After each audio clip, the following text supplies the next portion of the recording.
Halo semua, bersama Hikari di sini.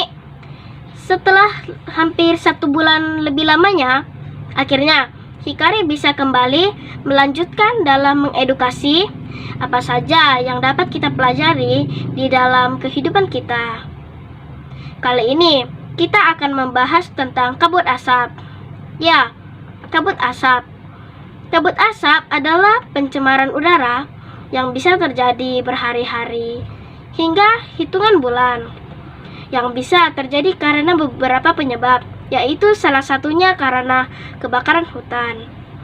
Kebakaran hutan bisa terjadi karena adanya suhu tinggi dari gelombang panas atau karena perbuatan manusia. Di negara kita sendiri, kejadian ini sering terjadi di beberapa wilayah. Kebakaran hutan dapat menimbulkan banyak dampak buruk, seperti kerusakan lingkungan hingga timbulnya penyakit pada makhluk hidup. Bila disebabkan oleh ulah manusia, lalu mengapa mereka melakukannya? Lantas, bagaimana cara mencegah terjadinya kebakaran hutan? Nah, untuk lebih jelasnya, mari kita simak pembahasannya berikut ini.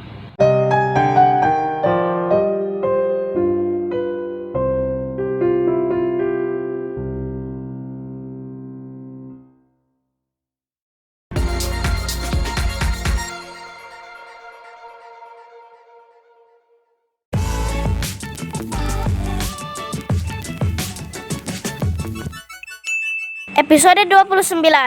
Kabut asap. Bernapas adalah proses menghirup oksigen dan melepaskan karbon dioksida. Pernapasan adalah proses menggerakkan udara masuk dan keluar dari paru-paru dalam pertukaran gas dengan lingkungan di dalam tubuh. Dari paru-paru, oksigen akan disalurkan ke seluruh tubuh melalui darah. Dalam proses pernapasan ini, makhluk hidup mengambil oksigen dari lingkungannya dan mengeluarkan karbon dioksida serta uap air ke dalam lingkungannya. Oksigen di dalam tubuh makhluk hidup digunakan untuk proses pembakaran dalam menghasilkan energi yang akan digunakan untuk kegiatan hidup, seperti kegiatan fisik, penyerapan makanan, membangun kekebalan tubuh, pemulihan kondisi tubuh, juga penghancuran beberapa racun di dalam tubuh. Jadi, oksigen dibutuhkan manusia untuk bernapas. Jika tidak bernapas, otak manusia akan mengalami kerusakan dan akhirnya meninggal. Manusia bisa bertahan hidup tanpa makan selama beberapa hari atau minggu, dan tanpa minum maksimal 7 hari tergantung kondisi. Namun, manusia hanya mampu bertahan hidup selama hitungan menit tanpa oksigen. Jadi, pernapasan adalah hal yang sangat penting. Tanpa bernapas, kita tidak dapat hidup.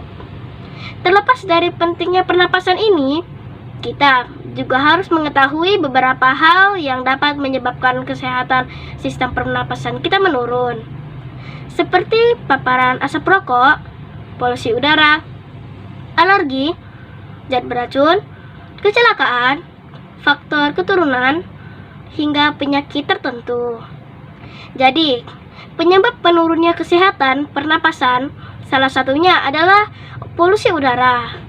Polusi udara merupakan kondisi pencemaran udara oleh zat apapun yang berbahaya bagi manusia dan makhluk hidup lainnya, yang dapat menyebabkan berbagai masalah kesehatan, mulai dari yang ringan hingga yang parah dan berbahaya.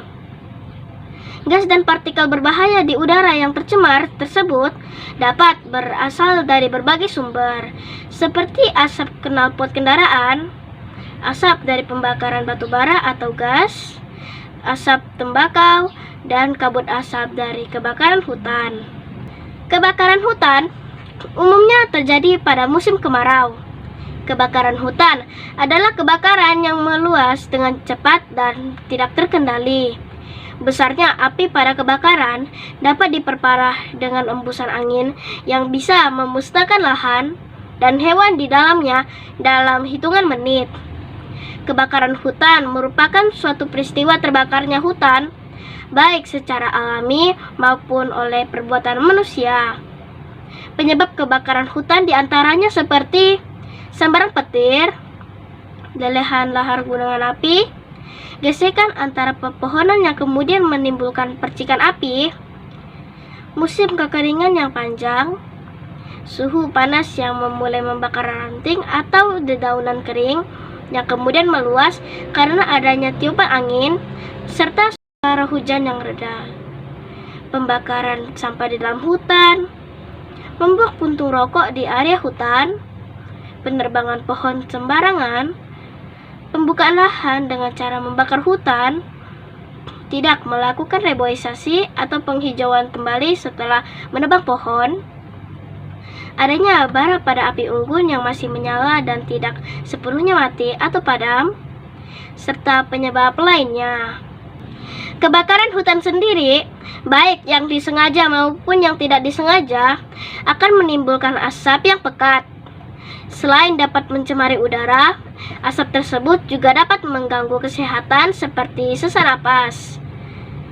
Asap yang ditimbulkan dari kebakaran hutan juga akan membuat polusi udara meningkat.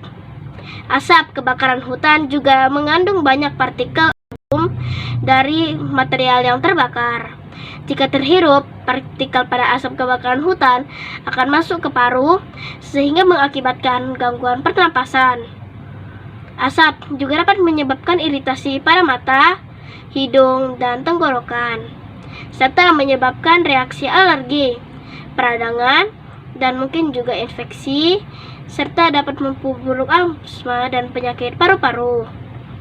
Tidak hanya itu saja, kebakaran hutan akan membuat banyak hewan dan tumbuhan mati, sehingga keseimbangan alam menjadi terganggu. Kebakaran hutan mengakibatkan hutan menjadi gundul, sehingga tidak mampu lagi menampung cadangan air di saat musim hujan. Hal ini dapat menyebabkan tanah longsor atau banjir. Setelah mengetahui apa saja penyebab dan akibat dari kebakaran hutan, lalu upaya apa yang bisa dilakukan untuk mencegah kebakaran hutan? Tentunya, pendidikan dan informasi tentang bahaya dari kebakaran hutan harus disadari dan dimengerti dengan tidak melakukan pembukaan lahan atau penyiapan lahan penanaman dengan cara membakar. Tidak meninggalkan bekas api unggun dalam bara api yang masih menyala. Tidak membuang puntung rokok di hutan. Tidak menebang pohon sembarangan. Tidak membuang sampah sembarangan, serta menghindari pembakar sampah di lahan atau hutan, terutama saat angin kencang. Setelah selesai melakukan pembakaran, pastikan api benar-benar sudah padam sebelum meninggalkan lokasi pembakaran. Bahayanya mungkin tidak nampak secara kasat mata. Padahal, berbagai bahan yang terkandung dalam asap kebakaran hutan dapat menimbulkan dampak bagi sistem pernapasan makhluk hidup maupun gangguan kesehatan lainnya. Jadi, perlu ada kesadaran dan pemahaman tentang pengaruh ke depannya akibat dari kebakaran hutan ini ya. Hutan memiliki peranan penting bagi kehidupan makhluk hidup, mulai dari oksigen, udara bersih, hasil alam, dan obat-obatan semuanya berasal dari hutan. Sayangnya, masih ada yang tidak bertanggung jawab dan membuat dampak buruk bagi hutan dan lingkungan hidup. Seharusnya, kita berterima kasih dengan menjaga hutan kita. Penuh ungkapan syukur karena telah diberi anugerah oleh Tuhan sebagai pencipta alam semesta. Pepohonan di hutan itu seperti bintang di angkasa yang indah, namun mereka hidup dan bernapas. Sayangi alam berarti menyelamatkan generasi yang akan datang. Jangan sampai keindahan hutan, gunung, pantai, dan laut hidup di dalamnya hanya tersisa sebagai kisah dongeng di masa depan. Nikmati alam dan jangan lupa berterima kasih juga kepadanya. Hutan adalah sumber dari semua pengetahuan sejati. Ada kesenangan di hutan tanpa jalan. Ada kegembiraan di pantai yang sepi. Ada kawasan di hutan yang seharusnya tidak ada yang mengganggu. Di hutan, tidak ada yang sempurna, tetapi semuanya sempurna. Jalan paling jelas ke arah semesta adalah melalui hutan Lewantara. Lihatlah jauh ke dalam hutan, dan kemudian kita akan memahami segalanya dengan lebih baik. Pohon dan hutan merupakan paru-paru dunia, karena pohon adalah penghasil oksigen terbesar di dunia. Dan oksigen adalah kebutuhan pokok untuk kehidupan makhluk hidup. Sayangilah hutan, sayangilah bumi kita, sayangilah tempat tinggal kita. Itulah yang dapat Hikari sampaikan pada episode kali ini. Semoga bisa bermanfaat. Terima kasih sudah menonton. Jangan lupa juga untuk menonton episode Hikari yang lainnya di channel ini. Sampai jumpa, tetap sehat dan semangat. Dadah!